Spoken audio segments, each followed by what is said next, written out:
স্বাগত ডিবিসি সংবাদে, আপনাদের সাথে আছি নীলিমা জাহান। শেখ হাসিনাকে ফেরত দিতে ঢাকার চিঠি গ্রহণ করেছে দিল্লি। একটি গোপন সূত্রের বরাত দিয়ে এই তথ্য নিশ্চিত করেছে ভারতীয় গণমাধ্যম এনডিটিভি। এর আগে কূটনৈতিক চিঠির মাধ্যমে ভারতের কাছে ফেরত চাওয়া হয় সাবেক প্রধানমন্ত্রী শেখ হাসিনাকে। জুলাই অভ্যুত্থানে ৫ই আগস্ট সাবেক প্রধানমন্ত্রী শেখ হাসিনা ভারত পালিয়ে যাবার পর ডক্টর মোহাম্মদ ইউনূসের নেতৃত্বে গঠিত হয় অন্তর্বর্তী সরকার। এরপর থেকেই তাকে দেশে ফিরিয়ে শাস্তির মুখোমুখি করার দাবি উঠতে থাকে বিভিন্ন মহল থেকে। এ নিয়ে কাজ করছে আন্তর্জাতিক অপরাধ আদালতও। ডিসেম্বরের দ্বিতীয় সপ্তাহে শেখ হাসিনাকে ফেরত চেয়ে দিল্লিকে দেয়া চিঠি পররাষ্ট্র মন্ত্রণালয়ে পৌঁছে দেন স্বরাষ্ট্র উপদেষ্টা। সোমবার সকালে এক অনুষ্ঠানে তিনি জানান, বন্দি প্রত্যর্পণ চুক্তির আওতায় তাকে দেশে ফেরানোর আশা করে বাংলাদেশ। ফেরত পাঠানোর ব্যাপার তো আমরা তো পাঠিয়ে দিয়েছি পররাষ্ট্র মন্ত্রণালয়ে। আমাদের চিঠি অলরেডি চলে গেছে ওনাদের এক্সট্রাডিশন করার জন্য। এটা প্রক্রিয়াধীন আছে। আমাদের সাথে তো ওনাদের এক্সট্রাডিশন ট্রিটি একটা আছেই, ওই প্রক্রিয়া হবে, ওই চুক্তি অনুযায়ী হবে। দুপুরে নিজ মন্ত্রণালয়ে পররাষ্ট্র উপদেষ্টা সাংবাদিকদের জানান, বিচারিক প্রক্রিয়া সম্পন্ন করতেই ফেরত চাওয়া হয়েছে শেখ হাসিনাকে। আমরা তাকে যে চাওয়া হচ্ছে ফেরত বিচার ব্যবস্থার জন্য সেটা জানিয়েছি। না, এটা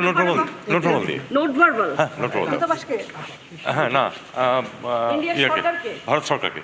তবে ভারতের সাথে যে বন্দি প্রত্যর্পণ চুক্তি আছে তাতে শেখ হাসিনাকে ফেরানো সম্ভব কিনা তা আলোচনার দাবি রাখে।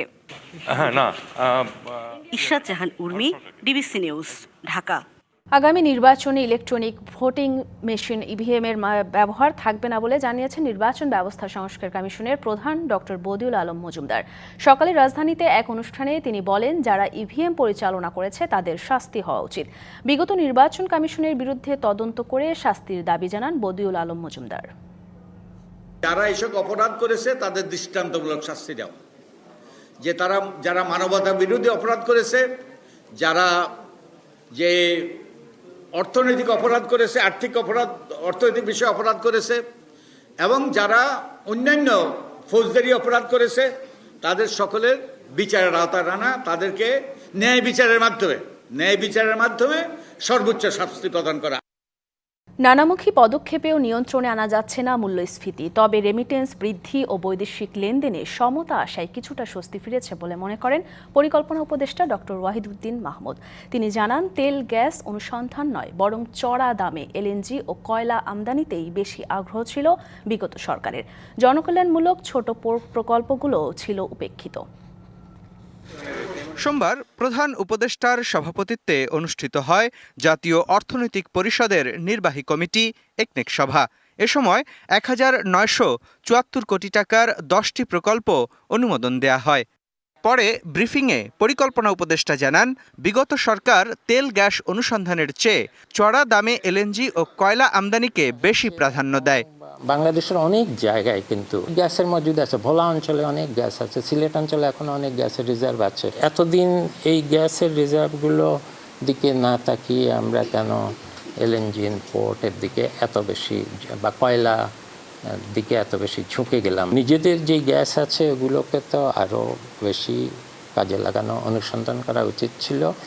তিনি আরও জানান, জনকল্যাণমূলক প্রকল্পের চেয়ে বড় প্রকল্পেই আগ্রহ ছিল বিগত সরকারের। মানে মানুষের জন্য ভালো এবং অল্পতেই অনেক লাভ হয়, এরকম অনেক প্রকল্প ফেলে রাখা হয়।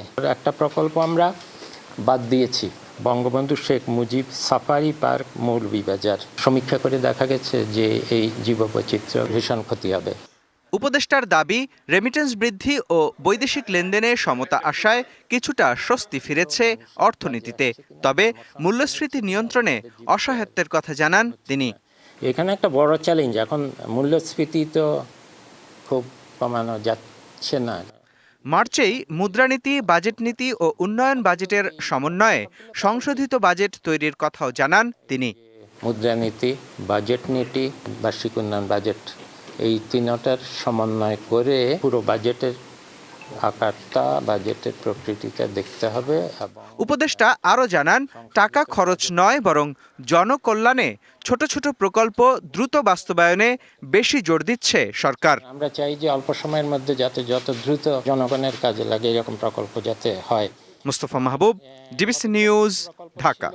সিরাজগঞ্জ ২ আসনের সাবেক সংসদ সদস্য জান্নাত আরা হেনরি ও তার স্বামী শামীম তালুকদারের বিরুদ্ধে জ্ঞাত আয় বহির্ভূত সম্পদ অর্জন ও ব্যাংকে প্রায় ২,৩০০ কোটি টাকার সন্দেহজনক লেনদেনের অভিযোগে মামলা দায়ের করেছে দুদক।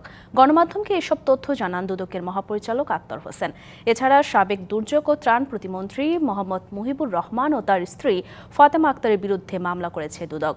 মামলার এজাহার থেকে জানা যায়, ফাতেমার ১১ ব্যাংকে ১৫ কোটি ৫১ লাখ টাকার সন্দেহজনক লেনদেন ও তার স্বামীর ২৩টি ব্যাংকে ২৩ কোটি ৭২ লাখ টাকার সন্দেহজনক লেনদেনের তথ্য পেয়েছে দুদক। এদিকে ৬ কোটি ২৯ লাখ টাকার জ্ঞাত আয় বহির্ভূত সম্পদের অভিযোগে সাবেক খাদ্যমন্ত্রী কামরুল ইসলামের নামে মামলা করেছে সংস্থাটি। আর কামরুল ইসলামের স্ত্রী তায়েবা ইসলাম, ছেলে ডাক্তার তানজুর ইসলাম ও মেয়ে সেগুপ্তা ইসলামকে পৃথক সম্পদ বিবরণী দাখিল করতে বলেছে দুদক।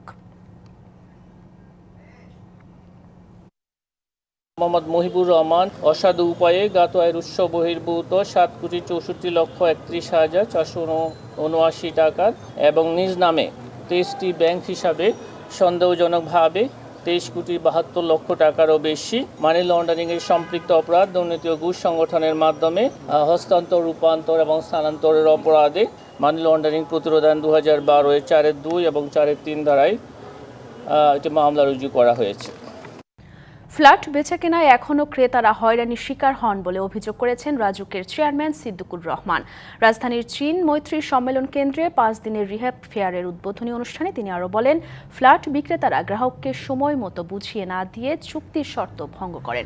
ক্রেতাদের হয়রানি বন্ধে রিহ্যাবের প্রতি আহ্বান জানান তিনি। বলেন, ড্যাপ সংশোধনের জন্য রাজুক কাজ করছে।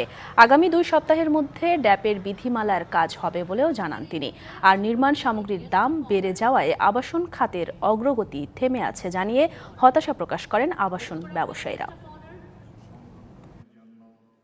পাওয়ার অফ অ্যাটর্নি, তারপরে সময় মতো ফ্ল্যাটগুলো হ্যান্ডওভার না করা এবং ফ্ল্যাট শেষ হওয়ার পরেও অতিরিক্ত টাকা দাবি করা, আপনারা এই জিনিসগুলো নিশ্চয়ই ওয়াকিবহাল। জনভোগান্তি এবং হয়রানি যেন কম হয় সেদিকে একটু লক্ষ্য রাখবেন। মারা গেছেন জনপ্রিয় ভারতীয় চলচ্চিত্র নির্মাতা শ্যাম বেনেগাল। সন্ধ্যা 6:30টার দিকে মুম্বাইয়ের একটি হাসপাতালে তার মৃত্যু হয়। বেনেগালের মৃত্যুর সংবাদ ইন্ডিয়ান এক্সপ্রেসকে নিশ্চিত করেছেন মেয়ে পিয়া বেনেগাল। শ্যাম বেনেগাল 1970 থেকে 80-র দশকে ভারতীয় চলচ্চিত্রের সবচেয়ে জনপ্রিয় নির্মাতাদের একজন। তার সিনেমা যেমন শৈল্পিক আবেদনের জন্য সমালোচকদের কাছে প্রশংসিত হয়েছে, তেমনি আলোচিত হয়েছে সাধারণ দর্শকদের কাছেও। দেশীয় সংস্কৃতিকে তুলে ধরতে কাজ করেছেন সবসময়। মন্থন, অঙ্কুর, ভূমিকা, জুনুন, মান্ডি সহ আরও অনেক উল্লেখযোগ্য সিনেমা রয়েছে তার। গুলশান ক্লাবের প্রেসিডেন্ট নির্বাচিত হলেন ডিবিএল গ্রুপের deputy managing director O CEO M A কাদের অনু। শনিবার গুলশান ক্লাবের বার্ষিক সাধারণ সভা এবং পরিচালনা পর্ষদের সভাপতি ও পরিচালক পদে নির্বাচন অনুষ্ঠিত হয়। নির্বাচনে মেহেদী হাসান, মাহবুবুল হক সুফিয়ান, খন্দকার আহসানুজ্জামান, নাফিসা তাবান্নুম, ইঞ্জিনিয়ার জাহিদ হোসাইন, মেহজাবিন ভুইয়া, মোহাম্মদ আরাফাতুর রহমান আপেল, ইঞ্জিনিয়ার মোহাম্মদ মেহেদী হাসান, নভেরা আয়েশা জামান এবং মেহেদী মালেক সজীব পরিচালক নির্বাচিত হন। আগামী 1 বছর দায়িত্ব পালন করবেন তারা। 2025 সালের হজ ব্যবস্থাপনায় করণীয় ও সেবা নিয়ে মতবিনিময় সভা ও মোয়াল্লেম সম্মেলন অনুষ্ঠিত হয়েছে। সন্ধ্যায় রাজধানীর একটি হোটেলে এই সম্মেলনে প্রধান অতিথি ছিলেন সৌদি আরবের সাবেক রাষ্ট্রদূত সামি বিন জামিল আবদুল্লাহ। সভাপতিত্ব করেন মিলেনিয়াম হজ সার্ভিস কোম্পানির বাংলাদেশ সমন্বয়ক মোহাম্মদ ফরকান। হজযাত্রীদের সুযোগ সুবিধা প্রদানের পাশাপাশি যে কোনো সংকটে একসঙ্গে কাজ করার প্রত্যয় জানান বক্তারা। এ সময় সুষ্ঠুভাবে হজ কার্যক্রমের জন্য বিশেষ নজরদারির দাবিও জানান তারা।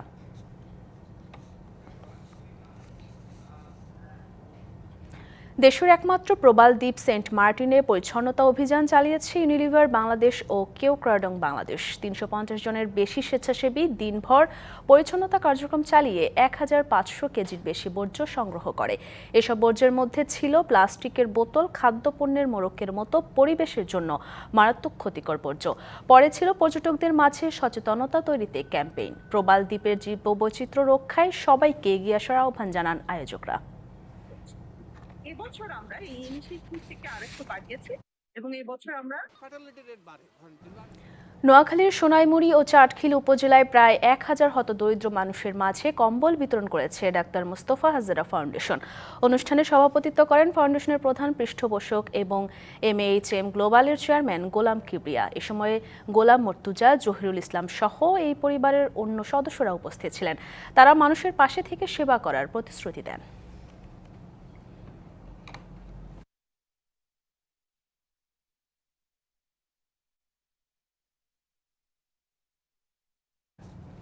ডিবিসি সংবাদে ছিল এখনকার মতো। ডিবিসি নিউজের সংবাদগুলো পড়তে ভিজিট করুন dbcnews.tv আর ভিজিট করুন ডিবিসির ফেসবুক পেজ এবং ইউটিউব চ্যানেল। ডিবিসির সঙ্গেই থাকুন।